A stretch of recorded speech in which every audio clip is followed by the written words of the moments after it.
Ndugu waandishi wa habari, jeshi lapo kanda maalum ya Malamba Mawili lingependa kufahamisha umma ya kwamba pengo langu sasa ni dhahiri shahiri linaonekana.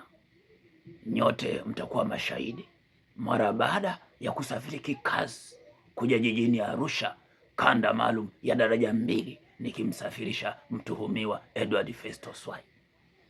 Nilivyotoka Arusha, naona taharuki zimeanza kuzuka holela. Nimetoka kitu kidogo, nasikia mtu akimshika bega mwenzake, mara nyeti zimepotea, mara nyeti zinarudi, mara mtu anasema arudishiwa nyeti za mtoto, mara imerudiwa nyeti kubwa, mara imerudishiwa nyeti ndogo.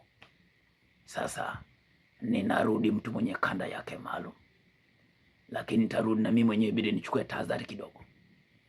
Tahadhari nitakayochukua, nyeti zangu nitaziacha Arusha, nitakuja bila nyeti.